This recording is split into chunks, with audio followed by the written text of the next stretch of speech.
Sushil ji, good morning. स्वागत है आपका। बहुत बहुत धन्यवाद सर समय देने के लिए जी बिजनेस को। और शुरुआत करते हैं बाजारों के साथ ही।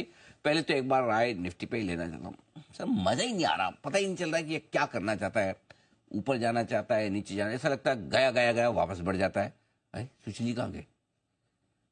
ऐसा लगता है बढ़ने वाला है और वापस गिर जाता है। तो कुछ समझ आ रहा है सर क्या करना चाहता है ये? इस तरह का जो वोलेटाइल मार्केट में माहौल जो बन रहा है, इसके बाद बड़ा मुंह किधर आएगा? देखिए, आपके प्रश्न में ही उत्तर छिपा हुआ है अनिल जी। जब आपकी जो नब्ज की जो पकड़ है ना आपकी, मैं भी सवेरे सुनता हूँ आपको। बाजार की थोड़ी सी नब्ज का फ्लेवर कहीं मैं भी मिस कर रहा हूँ तो आपके कोई पॉइंट साथ में ऐड हो जाते हैं। ये जो बात है ना कि देखिए, मजा नहीं आ रहा है, ये बढ़ते बढ़ते घट सा रहा है, घट से घटते बढ़ सा रहा है।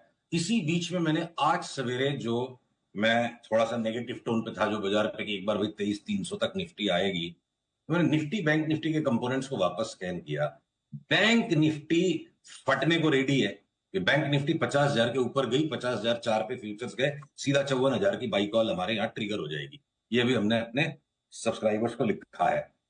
पर अगर एक साथ 8-9%, 8% तक की बैंक निफ्टी में जंप आ जाएगी, और निफ्टी में वो कड़क दही नहीं बन रहा है, वो मैंने बिखरी हुई सी लस्सी हो रखी है, दही कड़क नहीं हो रहा है, निफ्टी की चार्ट कड़क नहीं हो रही। तो क्या ये संभव है कि ऐसे कोई एक दो बड़े स्टॉक्स हो निफ्टी में? ये मैं अनुमान लगा रहा हूं इस विरोधाभास को रूल आउट करने के लिए कि कहीं कोई ऐसे एक दो बड़े स्टॉक्स हो निफ्टी में जिनमें कोई कोहराम मचे और कोहराम को बैलेंस करने में बैंक निफ्टी ऊपर भाग जाए। तो मैं बोलूं, ये कल्पना तो देखो कवि का काम है, कविताकार को कल्पना करनी चाहिए। हम तो सिग्नल्स पे चलेंगे। तो शॉर्ट टर्म ट्रेडिंग में चाहे सारी चार्ट्स बैंकों की जो है वो मीडियम टर्म में कमजोर है, पर एक बार अगर 50,000 के ऊपर बैंक निफ्टी के फ्यूचर्स आ गए तो हम एसबीआई में 20% की तेजी के लिए, 25% के लिए इंडसइंड में बटन दबा देंगे। एक्सिस बैंक भी 15% बढ़ जाए, 10% वापस एचडीएफसी बैंक रिबाउंड मार सकता है। एचडीएफसी बैंक में हमारी बड़ी भर्त्सना हो रही है कि हमने 1200 के कॉल की जो बात की 6 महीने में आएगा। एक बार तो 200 रुपया घट गया ना, वापस 100 रुपए का रिबाउंड आ सकता है।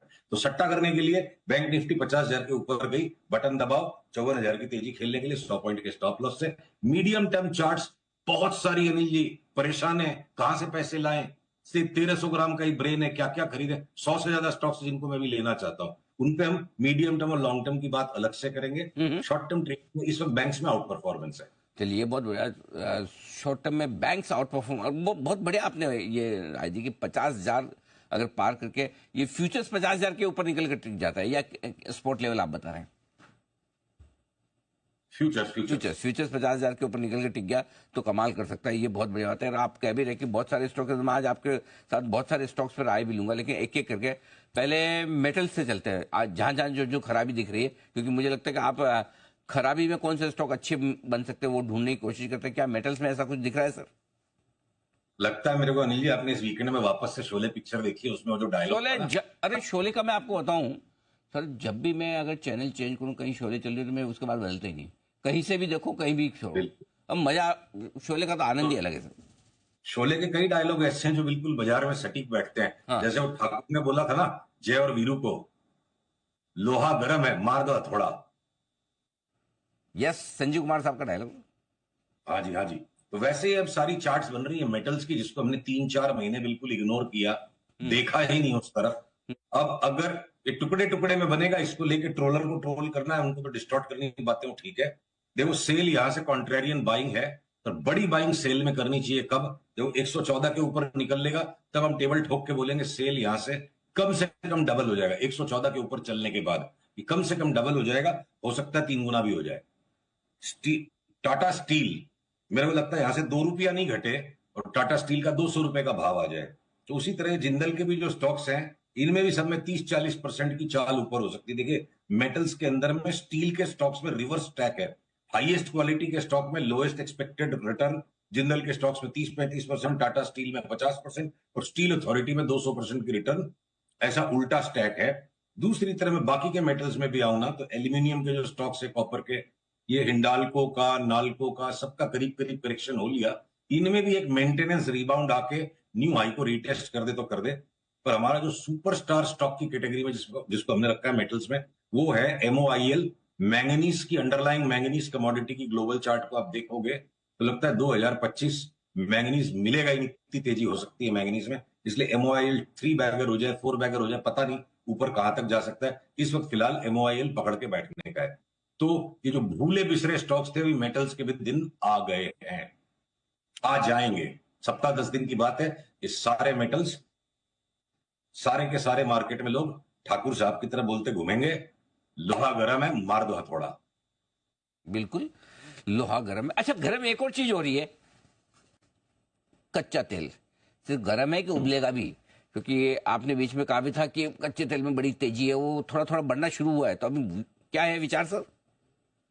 अनिल जी, मैं आपकी अनुमति से एक चार्ट को कच्चे तेल की दिखाना चाहूंगा, और इसमें बहुत बहुत ही विस्मित कर देने वाली बात आपको लगेगी मेरी।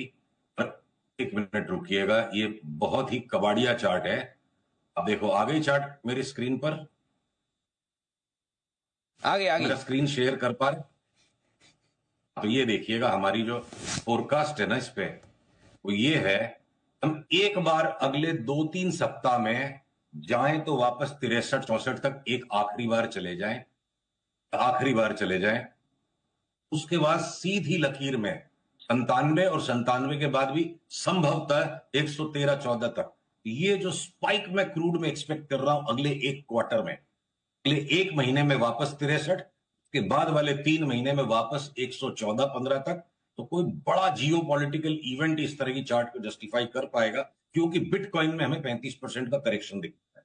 और उसके बाद इस लेग के ऊपर हम विचार करेंगे, जब इतने दो फाइट हो गए, ये 2025 का खतरा है कि अगर क्रूड ने मई जून के अंदर ये टॉप बना के, अप्रैल मई में टॉप बना के 114-15 का, उसके बाद अगले 6 महीने में अगर क्रूड ने $50 का भाव भी तोड़ दिया, तो क्या संसार में बहुत बड़ी ठंडक आने वाली है?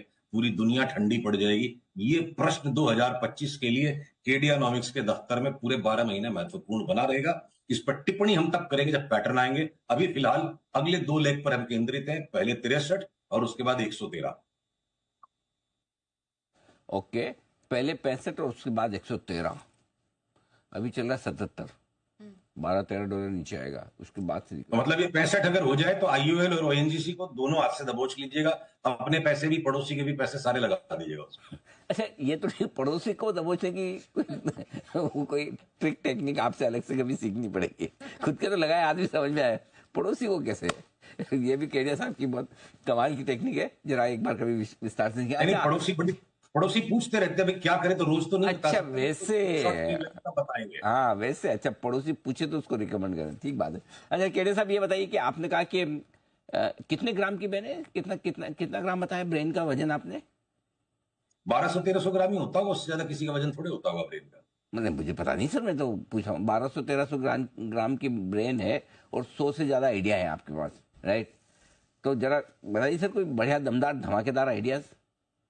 तो जैसे मेटल्स में अक्रॉस द बोर्ड स्टील के स्टॉक में धमाका मच जाएगा, मीडिया के सारे स्टॉक्स में धमाका मचने की तैयारी है, जिसमें सबसे श्रेष्ठ चार्ट जो है वो वायदे में भी है, वो है आपकी सन टीवी। सन टीवी मेरे को लगता है 1000-1100 रुपए का भाव आ जाए, 65-70% की चाल है, आपका जी डबल हो जाए, डिश टीवी 3 गुना हो जाए, और बाकी छोटे छोटे मीडिया के अन्य अन्य जितने भी स्टॉक्स है पूरा सेक्टर बढ़ जाए। मीडिया और मेटल्स भी अगर पार्टी में ज्वाइन हो जाएंगे, स्मॉल फाइनेंस बैंक्स, सबके सब स्मॉल फाइनेंस बैंक्स हमें लगते हैं कम से कम यहां से 35 से 40%, मौके पे कोई कोई से 50% बढ़ जाएंगे। इंश्योरेंस के स्टॉक्स आसमान में भाग जाएंगे। स्टॉक ब्रोकिंग में एंजल ब्रोकिंग एक हमारा फेवरेट पिक है, जो टाइम टू टाइम जब भी जो घटावड़े में लेना है। डिफेंस के अंदर में ये समस्या हो रखी, डिफेंस का कौन सा स्टॉक नहीं ले, सारे के सारे भाई, सारे पीछे पड़े, हमें ले लो।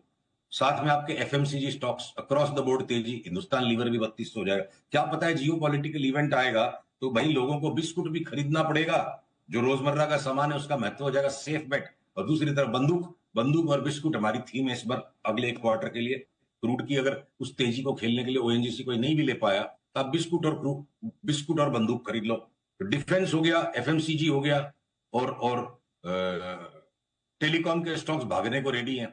आपकी रिलायंस फ्रंट से लीड करने को तैयार है। एक संदेहास्पद जो दो चीजें मुझे अभी लग रही है बाजार में, जहां संदेह बना हुआ है, एक अडानी के ग्रुप के स्टॉक्स में संदेह लगता है मुझे। चार्ट्स बड़ी ढीली सी हैं, बड़ी अस्त व्यस्तता नजर आती है, कुछ छटपटाहट सी दिखती है चार्ट्स में, दम नहीं दिख रहा। और दूसरी तरफ हमको हेज करने के लिए सिर्फ, अगर बोले सब कुछ ले लो तो भाई कुछ तो हेज करोगे। आईटी के स्टॉक्स बेचो, अडानी को असमंजस से देखो, और उसके बाद जिस स्टॉक को आपके नसीब में आके पैसा देना है, जिस पे हाथ रख दोगे वो चल जाएगा। मेरा लगता है ये निफ्टी 27,000 की तैयारी हो चुकी है। लास्ट की जो छटपट है ना, ये जो कच्चा सा दही हो रखा है, कॉन्फिडेंस नहीं दे रही है निफ्टी, ये डरा धमका के आखिरी का माल सबका लिया जा रहा है कि निफ्टी को भी 27,000 जाना है। और बैंक निफ्टी की 54,000 की जो चाल है, वो निफ्टी जितनी दमदार नहीं है, पर फिलहाल शॉर्ट टर्म में पहले पैटर्न बैंक निफ्टी में आया हुआ है। इंटरेस्टिंग। तो सर वैसे मतलब एक शॉर्ट में समझ लो खाली आईटी नहीं लेना है, आईटी बेचना है, बाकी सब लेना है, बराबर है? हाँ, मतलब आईटी को बेरहमी से बेचना है, बेचना भी नहीं, बेरहमी से बेचना। ओहो, ओके। अच्छा सर, मेरी तरफ से तो मैक्सिमम सवाल पूछ भी लिए मैंने, जवाब भी आपकी तरफ से आए। कोई और विशेष टिप्पणी आपकी सर? सर ऐसा है कि देखिए, बाजार के अंदर में जो एकदम से जो थके हारे दुखियारे स्टॉक्स हैं, जिन पर कोई बात ही नहीं करता, जैसे वो वोडाफोन आइडिया की अपनी पिछली बार बात हुई, तो हमने लास्ट संडे को सारे के सारे फाइनेंशियल स्टॉक्स को स्कैन किया। अब अगर यस बैंक जैसा स्टॉक भी, जिसकी मैं चार्ट देखना नहीं चाहता हूं, मतलब इतनी हालत खस्ता है उस बैलेंस शीट की कि मतलब इतने भी क्या हमारे खोटे दिन आए कि यस बैंक में ही काम करेंगे, पर वो चार्ट भी चीख चीख के बोलती कि भाई मैं भी डबल ट्रिपल हो जाऊंगी। हो सकता है दिवाली तक यस बैंक में 50 का भाव आ जाए, एक बार इसको 20 के ऊपर क्रॉस करने दीजिए, इसमें बाइक का पैटर्न ट्रिगर हो जाएगा। तो मतलब बाजार लगता है कि जैसे ना एक बड़ी दिवाली, अंतिम दिवाली 2025 में धूम धमाका मचाने के मूड में बाजार, कि यस बैंक जैसा स्टॉक भी भाग जाएगा, कुछ भी बाकी नहीं बचेगा। तो वैसा एक यूफोरिक एटमॉस्फेयर बन सकता है। और जो 2-3-4 महीने बहुत ही बोरिंग से थका देने वाले गए हैं, तो मार्केट थकाने के बाद ही पूरा रंग वापस लाता है। तो डटे रहें, बने रहें, क्रीज पे बने रहेंगे, तो कोई ऐसी बॉल मिलेगी जिसपे दोबारा छक्का मार सकेंगे। और लगता है छक्के मारने का टाइम आ रहा है। चलिए, बहुत बढ़िया। तो चैंपियंस ट्रॉफी शुरू भी होने वाली है, देखते हैं कितने सिक्सर्स वहां पर लगते हैं। लेकिन आज केड़े साहब एकदम सिक्सर मारने के मूड में हैं।